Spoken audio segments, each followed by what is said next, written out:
Hello everyone, welcome to my channel knowledge group. स्वागत है आपका नॉलेज ग्रुप में। आज हम महत्वपूर्ण संविधान संशोधन से इस वीडियो को, इस क्लास को कवर करेंगे। महत्वपूर्ण संविधान संशोधन की बात करें तो सबसे पहला हमारे भारत के संविधान में संशोधन किया जाता है और संशोधन किया जाता है 1951 में। भारत के संविधान में ये पहला संविधान संशोधन था। आपको पता है कि 1950 को भारत देश का संविधान लागू किया गया था और एक वर्ष के बाद ही हमारे संविधान में संशोधन किया गया। संशोधन कर कौन सकता है? हमारा जो संविधान है, हमारे संविधान में 395 अनुच्छेद थे जब हमारे देश का संविधान लागू हुआ था। वर्तमान में 450 अनुच्छेद हैं, अर्थात इन्हीं में से जैसे कोई अनुच्छेद 1 है तो उस अनुच्छेद ए को ए बना दिया, बी बना दिया गया, इसी तरह से। तो वर्तमान में 450 लगभग संविधान में अनुच्छेद हैं वर्तमान में। एक वर्ष के बाद ही हमारे संविधान में संशोधन किया गया। संशोधन कर कौन सकता है? हमारा जो संविधान है उसमें जो संशोधन है कौन कर सकता है? तो संविधान की बात करें, संशोधन कौन कर सकता है? तो आपको याद रखना है संसद। आपको याद रखना है हमारा जो संविधान है उसमें संशोधन कर सकती है संसद। अब ये संसद क्या है? मैंने आपको कई बार बताया है संसद के बारे में कि संसद क्या होती है। आप सब जानते हैं हमारी जो संसद है वो 3 पिलर आपको मेन है। हमारी संसद के मेन पिलर कितने हैं? तो आपको याद रखना है हमारी संसद के 3 पिलर हैं। पहली है लोकसभा। पहली कौन सी है? तो आपको याद रखना है लोकसभा, ये पहला पिलर है। दूसरा है राज्यसभा। दूसरा कौन सा है? राज्यसभा, ये दूसरा पिलर है। तीसरा कौन सा है? हमारे देश के महामहिम अर्थात राष्ट्रपति। तो ये हमारे संसद का तीसरा अंग है। तो लोकसभा और राज्यसभा और भारत के महामहिम राष्ट्रपति से मिलाकर के बनती है क्या? संसद। इसको ही हम संसद कहते हैं। लोकसभा के सदस्य और राज्यसभा के सदस्यों को हम एमपी कहते हैं। आपको हमने कई बार बताया है हमारा जो देश है, हमारे देश में कितने सांसद बनेंगे? संसद नहीं, सांसद की बात कर रहा हूं। हमारे देश में कितने लोकसभा के सदस्य बनते हैं? तो आपको पता होना चाहिए 543। चुनाव कितने पर होता है? 543 पर होता है। ये भी पता होना चाहिए आपको अधिकतम जो संख्या है हमारे देश में लोकसभा की, तो वो आपको याद रखना है 552 है। अब कुछ सदस्य कहाँ चले गए हैं? तो आपको मैंने कई बार बताया है पीओके, पाकिस्तान अधिकृत कश्मीर में, अर्थात जो कुछ सीटें हैं 543 में, वो सीटें पीओके में अर्थात पाकिस्तान की संसद में जोड़ी जाती हैं। राज्यसभा की बात करें तो आपको पता है 245 सदस्य वर्तमान में हैं। अधिकतम की बात करें तो 250 हैं और 12 सदस्य जो है संसद राष्ट्रपति मनोनीत करता है, तो 243 पर चुनाव होता है। इसी प्रकार से 20 जो सदस्य हैं लोकसभा में वो यूटी अर्थात केंद्र शासित प्रदेशों से चुने जाते हैं। तो ये स्ट्रक्चर है संसद का। संसद ही हमारे संविधान में संशोधन कर सकती है। संसद का मतलब है लोकसभा, राज्यसभा और फाइनल अनुमति राष्ट्रपति की होनी चाहिए। हमारा संविधान में जो बेसिक हमारा संविधान है, हमारे देश का जो बेसिक संविधान है, उसमें संविधान में संशोधन नहीं किया जा सकता। जैसे कोई घर है तो घर इस नींव पर बना है, इस नींव को नहीं गिराया जा सकता।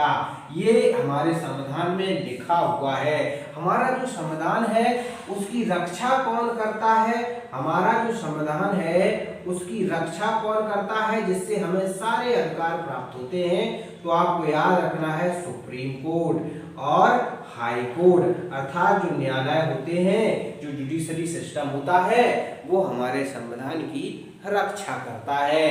तो चलो बात करते हैं, पहला संविधान संशोधन होता है हमारे संविधान में 1951। इसमें क्या जोड़ा गया, तो 9वीं अनुसूची। हमारे देश का संविधान जब बनकर तैयार हुआ तो 8 अनुसूचियां थी। 26 जनवरी 1950 की डेट, 26 जनवरी 1950 की डेट जब हमारे देश का संविधान लागू हुआ था तो 8 अनुसूचियां थी। लेकिन अगर हम बात करें वर्तमान में तो हमारे संविधान में 12 अनुसूचियां हैं। 9वीं अनुसूची भूमि सुधार से संबंधित है। ये कई बार प्रश्न पूछा जाता है, 9वीं अनुसूची भूमि सुधार से संबंधित है। हमारे संविधान में अनुच्छेद 368, मैंने बताया 395 अनुच्छेद है हमारे संविधान में। कितने? 395। इन 395 अनुच्छेदों में एक अनुच्छेद है 368। 368 में ये लिखा गया है कि हमारा संसद हमारे संविधान में संशोधन कर सकती है। कौन? संसद। संसद का मतलब लोकसभा, राज्यसभा और राष्ट्रपति, ये तीनों की सहमति होगी तभी हमारे संविधान में संशोधन किया जा सकता है। तो ये अनुच्छेद हमारे 368 में लिखा गया है। और ये जो प्रक्रिया है संविधान संशोधन की, ये आपको याद रखना है दक्षिण अफ्रीका, कहां से ली गई है? दक्षिण अफ्रीका के संविधान से संशोधन की प्रक्रिया हमारे देश के संविधान में सम्मिलित किया गया। अब जानते हैं कि 11 देशों से हमारे संविधान में कुछ ना कुछ पॉइंट लिए गए, जैसे राष्ट्रपति की प्रक्रिया हो और राष्ट्रपति के चुनाव हो, इस प्रकार मूल अधिकार हो, ये अमेरिका के संविधान से लिए गए हैं। मौलिक जो ड्यूटी है, तो इस प्रकार से अलग अलग देशों से, लगभग 9 देशों से हमारे देश में कुछ ना कुछ लिया गया है। तो अनुच्छेद 368 के तहत दक्षिण अफ्रीका के संविधान से लिया गया है। संसद हमारे संविधान में संशोधन कर सकती है।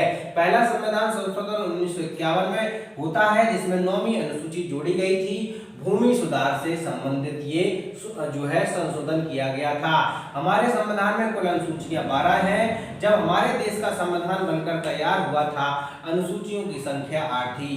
पहली अनुसूची, अगर बात करें एक अनुसूची के बारे में, तो पहली जो अनुसूची है वो भारत एवं राज्यों के बारे में वर्णन हमें देखने को मिलता है। भारत क्या है? राज्यों का संघ है। भारत में 28 राज्य हैं और 8 केंद्र शासित प्रदेश हैं। इनके नाम में परिवर्तन या इनकी सीमाओं में परिवर्तन ये पहली अनुसूची में दिया गया है। ये पॉइंट आपको याद रखना है। दूसरी अनुसूची में क्या है? तो वेतन की बात होती है।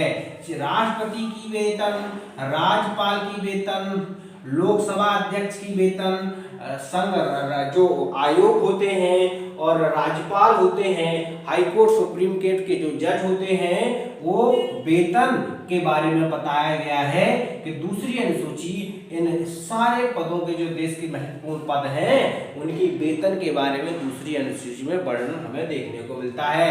तीसरी अनुसूची की बात करें तो शपथ की बात होती है। किसकी शपथ? संविधान की शपथ। किसकी शपथ?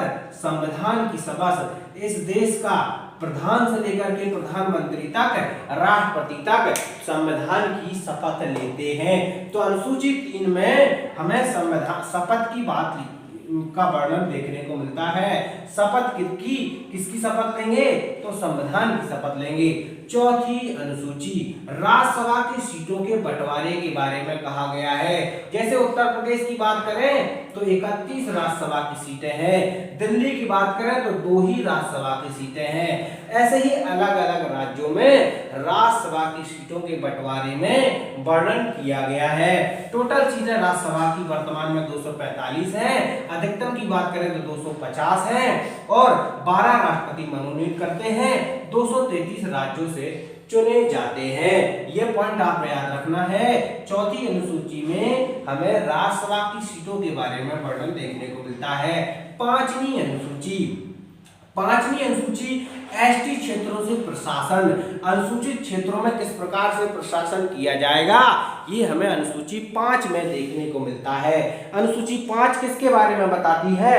तो जो अनुसूची 5 है वो अनुसूचित क्षेत्रों के प्रशासन के बारे में बताती है। अनुसूची 6 की बात करें तो असम, मेघालय, मिजोरम एंड त्रिपुरा, इसको आप SMMT कह सकते हैं।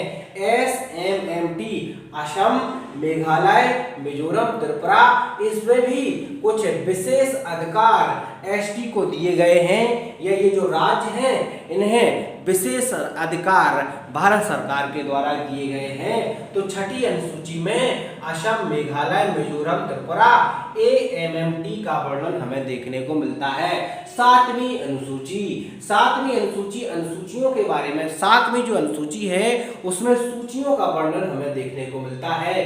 कौन कौन सी सूचियां? संघ सूची, राज्य सूची और समवर्ती सूची। तो सूचियों की संख्या कितनी है? तो सूचियां जो है हमारे संविधान में 3 प्रकार की सूचियां हैं। सबसे पहले है संघ सूची। संघ सूची में कितने विषय हैं? तो 98 विषय रखे गए हैं। संघ सूची के अंतर्गत कितने विषय आते हैं, कितने सब्जेक्ट आते हैं? तो 98 सब्जेक्ट आते हैं। अगर बात करते हैं राज्य सूची, तो लगभग राज्य सूची के अंतर्गत 67 विषय देखने को हमें मिलते हैं। समवर्ती सूची की बात करें तो आपको 52 विषय देखने को मिलेंगे। तो सातवीं सूची अनुसूची जो है, या सातवीं अनुसूची में हमें सूचियों के बारे में देखने को मिलता है। 3 प्रकार की सूचियां होती हैं, संघ सूची, समवर्ती सूची और राज्य सूची। जो संघ सूची है उसमें 98 सब्जेक्ट का वर्णन किया गया है।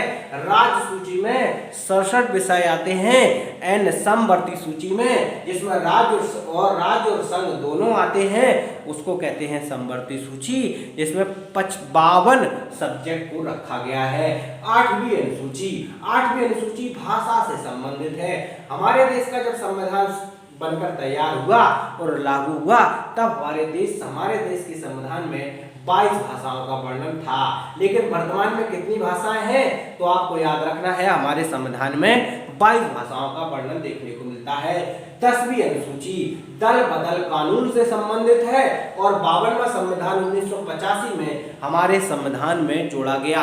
52वां संविधान संशोधन 1985 में दल बदल कानून हमारे संविधान में ये अनुसूची जोड़ी गई, वो थी 8वीं अनुसूची। 8वीं अनुसूची। 9वीं अनुसूची मैंने आपको बता दी है। 10वीं अनुसूची मैंने बता दी है। 11वीं अनुसूची पंचायती राज व्यवस्था, त्रिस्तरीय राज्य व्यवस्था भी कहते हैं, या पंचायती राज व्यवस्था। 73वां संविधान संशोधन 1993 में हमारे संविधान में जोड़ा गया। 11वीं अनुसूची पंचायती राज व्यवस्था से संबंधित है और 73वां संविधान संशोधन 1993 में हमारे संविधान में इसको जोड़ा गया। 12वीं अनुसूची शहरी क्षेत्र से संबंधित है, जैसे जो नगरपालिका के चुनाव होते हैं, सभासद के चुनाव होते हैं, महापौर के चुनाव होते हैं। तो शहरी क्षेत्र ये ग्रामीण क्षेत्र से संबंधित है और ये शहरी क्षेत्र से संबंधित है। 74वां संविधान संशोधन 1993 में भी इसको भी जोड़ा गया। तो ये भी पॉइंट आपको याद रखना है। 11वीं अनुसूची पंचायती राज, 12वीं अनुसूची शहरी क्षेत्र से संबंधित है। एक 73वां संविधान संशोधन है, एक 74वां संविधान संशोधन है, डेट दोनों की सेम ही है। ये पॉइंट याद रखना है। आगे बात करते हैं 8वीं अनुसूची के बारे में, थोड़ा पढ़ देते हैं। 21वां संविधान संशोधन 1967 है। 21वां संविधान संशोधन 1967 में होता है, जिसमें हमारे संविधान में एक भाषा को जोड़ा गया। तो 14 एक जोड़ दिया गया, हो जाएगी, एक जोड़ दिया गया तो हो गई 15 भाषा हो जाती है 1967 में। 71वां संविधान संशोधन होता है हमारे संविधान में 1992 में, और कोंकणी, मणिपुरी और नेपाली 3 भाषाओं को और जोड़ा गया। तो 15 और 3 हो जाती हैं 18। आगे बात करते हैं 92 अमेंडमेंट आया। 92वां संविधान संशोधन 2003। बोडो, डोगरी, मैथिली एंड संथाली 4 भाषाएं प्लस 18 हो जाती हैं 22। तो हमारे संविधान में टोटल जो भाषाएं हैं वो कितनी हैं? 22। तो आपको याद रखना है बोडो ऐसे आप याद रख सकते हैं, BDMS याद रख सकते हैं। इसको KMN याद रख सकते हैं। तो इस प्रकार से हमारे संविधान में 8वीं अनुसूची में कितनी भाषाएं? 8 भाषाओं को जोड़ा गया बाद में संविधान लागू के बाद। तब जब हमारे संविधान लागू हुआ था तब हमारे संविधान में 14 भाषाएं थी। तो इस प्रकार से अनुसूचियों के बारे में और जो है भाषा के बारे में इस प्रकार से आपको देखने को मिलता है हमारे संविधान में। काफी इंपॉर्टेंट पॉइंट है, हर बार एग्जाम में पूछे जाते हैं। अगर भाषा की बात करें तो अनुच्छेद 343 से लेकर के 351 के बीच में हमें भाषा के संबंधित पूरा वर्णन देखने को मिलता है, अनुच्छेद 343 से लेकर के 351। तो यही कुछ इंपॉर्टेंट पॉइंट थे आज की क्लास में। वीडियो पसंद आए तो like and share and comment जरूर करें। तब तक के लिए take care, see you next class next video and ध्यान रखें आप सभी लोगों को advance happy Diwali. Thank you.